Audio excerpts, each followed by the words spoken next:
जय माता दी, जय मां कामाख्या। Devradha trust Satyavani channel.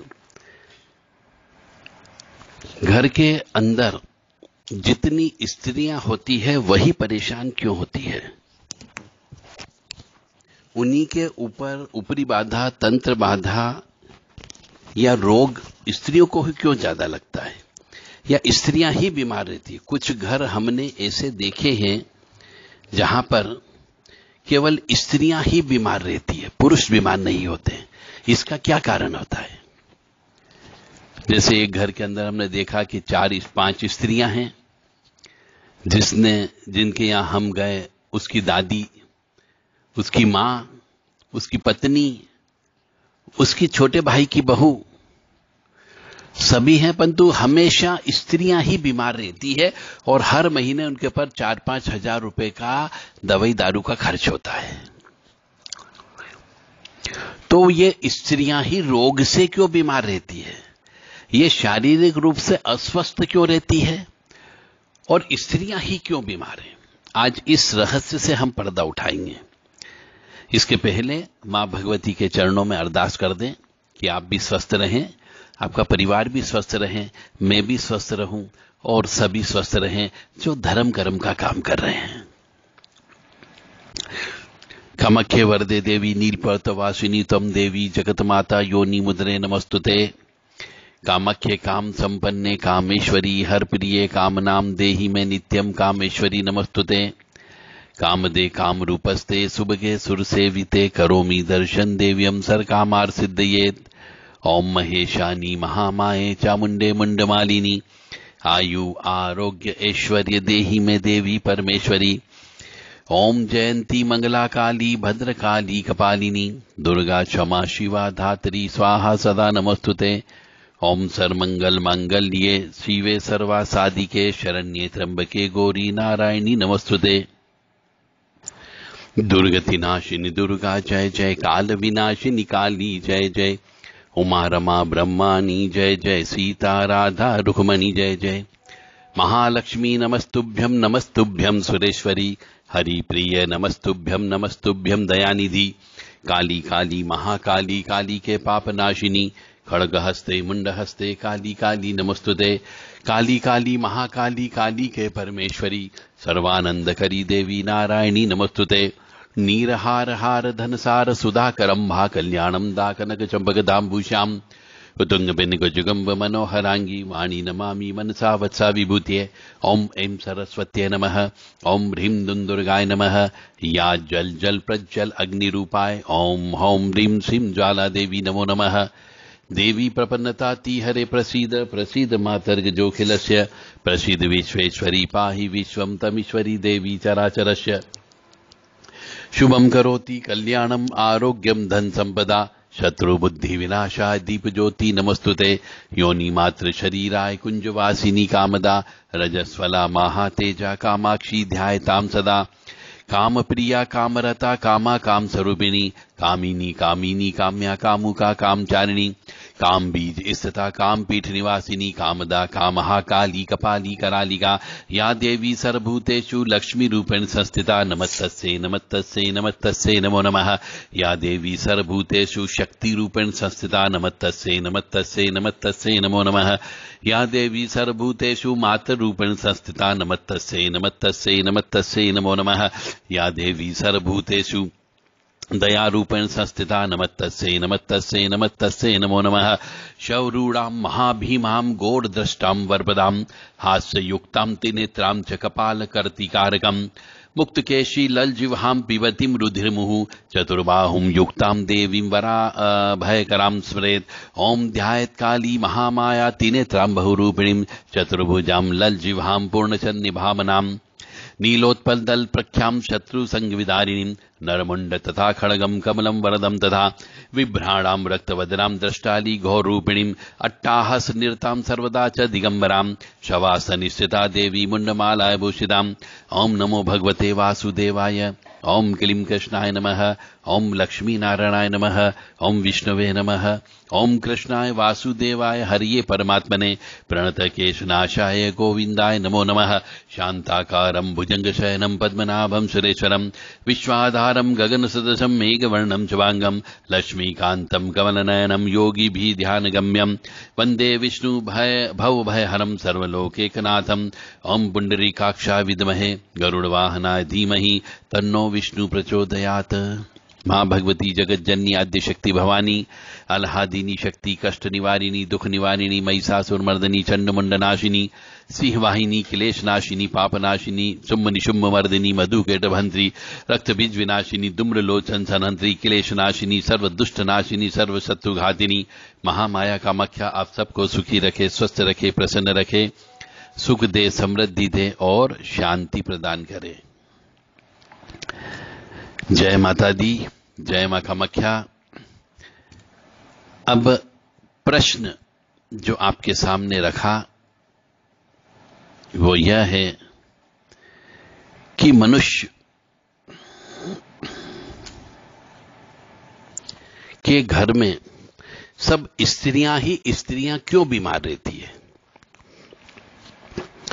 सर्वप्रथम जब हम इसके गहराई में जाते हैं तो यह निकल करके आता है कि शायद हो सकता है कि उस घर में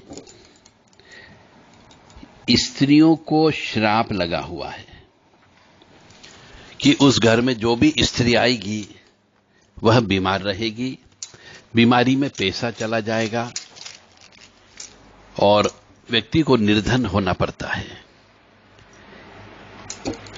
दूसरा कारण खोजने पर यह पता लगा है कि कुल देवी की पूजा नहीं करने की वजह से भी घर की स्त्रियां बीमार रहती है। तो ऐसे परिवार वालों को जिनके यहां स्त्रियां ज्यादा बीमार रहती है, यानी कि स्त्रियों को बीमारी दुखी लगी रहती है, हॉस्पिटलाइज होना ही पड़ता है, वह कुल देवी की पूजा वर्ष में 2 बार उनको करना चाहिए। तीसरा फाइंडिंग्स जो इसमें निकल करके आई है कि उस घर में किसी जवान स्त्री के द्वारा आग लगा करके मरने की घटना सामने आई है। मतलब ऐसे मकान में, जिस मकान में जवान स्त्री ने आग लगा करके अपने आप को आग के हवाले कर दिया, यानी उसकी मृत्यु हो गई, यानी अकाल मौत हो गई। जिस घर के अंदर अकाल मौत हो जाती है और अकाल मौत भी वो भी स्त्री की हो जाती है, तो मान करके चले उस घर की रहने वाली स्त्रियां भी सुखी नहीं रह सकती। यह भी हम कह सकते हैं कि घर के अंदर जब मकान बना, यह भी देखने में आया है कि मकान जिस पे बना है वहां पर कुआं था और कुएं को बूर करके, यानी कुएं को पूरा मिट्टी से ढक दिया गया, बंद कर दिया गया, उसके ऊपर मकान बनाया गया। तो भी उस जगह की रहने वाली स्त्रियों को कोई न कोई बीमारी दुखी लगी रहेगी, ऊपरी बाधा, नजर दोष, काला जादू, ऐसा होने की संभावनाएं बहुत ज्यादा रहती है। 5वां कारण उसमें ऐसा निकल करके आया है कि घर परिवार में कोई भी व्यक्ति, यानी स्त्रियां, पुण्यवान स्त्रियां नहीं आई। पुण्यवान स्त्रियों का मतलब हो गया उन स्त्रियों के द्वारा दान पुण्य नहीं करना, हवन पूजन नहीं करना, घर में दीपक नहीं लगाना, भगवान का नाम नहीं लेना, सत्यनारायण भगवान की कथा नहीं करवाना, ब्रह्म मुहूर्त में नहीं उठना।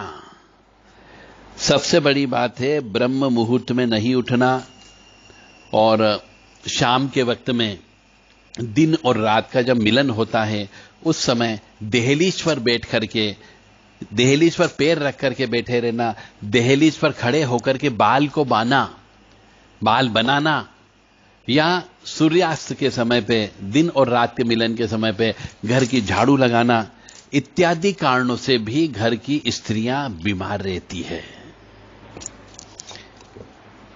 ऐसा भी होता है कुछ घरों में, हमने ये भी देखा कि घर की जितनी भी स्त्रियां हैं उसके बीमार रहने का कारण जब ढूंढा गया आध्यात्मिक कारण, तो उसमें कुछ स्त्रियों का चरित्रहीन होना भी निकल करके आया है।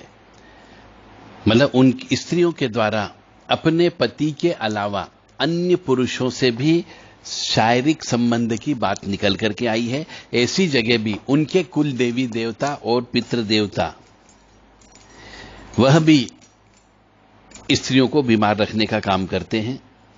और पिछले जन्म के पाप कर्मों का फल, यदि आपने पापों का प्रायश्चित नहीं किया हो, यानी कि जन्म पत्रिका में लगन चार्ट के अनुसार छठे भाव में ज्यादा ग्रह बैठे हुए हों, अष्टम भाव में ज्यादा ग्रह बैठे हुए हों, 12वें भाव में ज्यादा ग्रह बैठे हुए हों, तो समझ जाओ निश्चित तौर से वह स्त्री बीमार रहेगी ही रहेगी। यह पिछले जन्म के पाप कर्मों का फल होता है। गलत मुहूर्त में विवाह करने की वजह से, गलत समाज में विवाह करने की वजह से, यानी लव मैरिज की आपने, बिना मुहूर्त के विवाह कर लिया, और उस विवाह में भी स्त्री के मासिक धर्म रहते हुए विवाह कर लेना भी स्त्रियों को बीमार करने का कारण बनता है।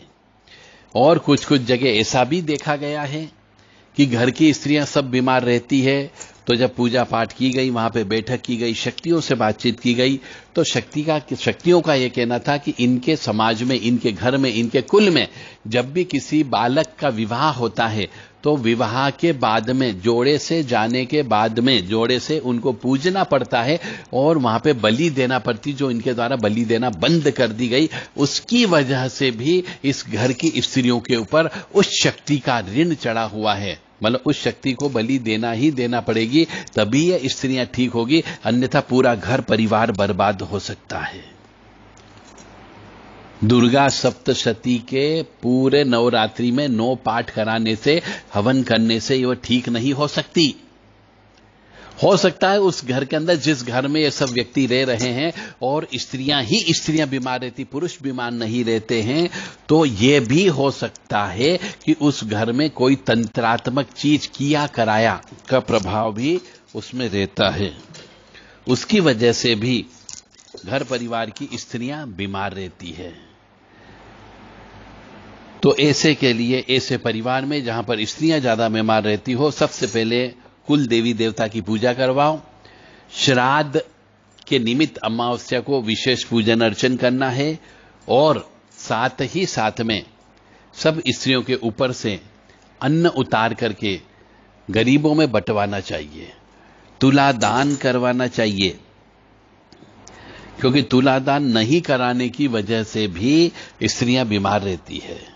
तो बीमारी का ये कारण जो बहुत ही गुण रहस्यों से निकल करके आता है, शक्तियों से बात करने के बाद में पता लगता है कि ये वास्तव में बीमारी किस वजह से। और जब स्त्रियां बीमार रहती है, कोई न कोई रोग उन्हें लगा रहता है, तो दवाइयां पे ज्यादा पैसा खर्च होता है, और काम धंधा भी धीरे धीरे चौपट हो जाता है, सिर पर कर्जा हो जाता है, घर का खर्चा ही निकल पाता है, बाकी ब्याज नहीं दे पाते हैं, तो ब्याज के ऊपर भी ब्याज चढ़ जाता है।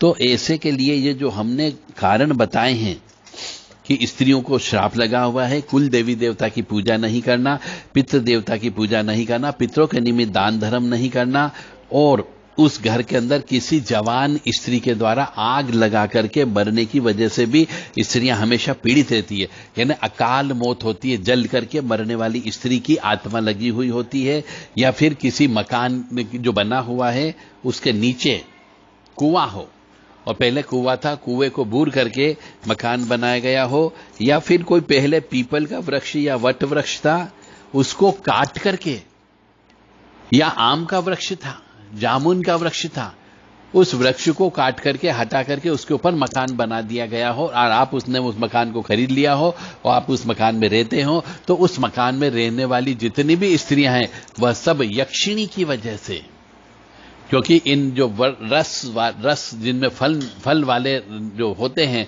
जिनमें रस निकलता है, ऐसे वृक्ष को काटने के बाद उसके ऊपर यदि मकान बना दिया जाता है तो उसमें यक्षिणी का वास होता है, वह यक्षिणी परेशान करने का काम करती है। तो इसके लिए आपको वहां पर पूजन अर्चन करना होता है। काली मां का पूजन अर्चन कई बार करना होता है, एक बार के पूजन से काम नहीं चलता है। तो यदि आपके परिवार में भी या आपके मित्र मंडल में भी या आपकी किसी भी पहचान वाले में के घर में भी यदि आपके कान में बात आती हो कि उसके यहां सिर्फ स्त्रियां बीमार रहती है, तो उनको आप ये चीजें बता सकते हो या हमारा ये संदेश फॉरवर्ड कर सकते हैं, ताकि वो लोग इसका उचित उपचार करके सुखी रह सकें। जय माता दी, जय मां कामाख्या। यदि किसी परिवार में इस प्रकार की समस्या है कि केवल स्त्रियां बीमार रहती है, उसकी वजह से घर परिवार तबाह हो रहा हो, बर्बाद हो रहा हो, ऋणी हो रहा हो, पैसे पे पैसे खर्च होते जाते हैं, ठीक नहीं हो पा रही हो, तो देव राधा ट्रस्ट सत्यवाणी चैनल से आप संपर्क कर सकते हैं। व्हाट्सएप के माध्यम से फोन न लगाएं, 7649862712 नंबर पर व्हाट्सएप पर संदेश दें कि हमें ये तकलीफ हो रही है, इतने वर्षों से तकलीफ हो रही है और इस प्रकार की तकलीफ हो रही है। जय माता दी, जय मां कामाख्या।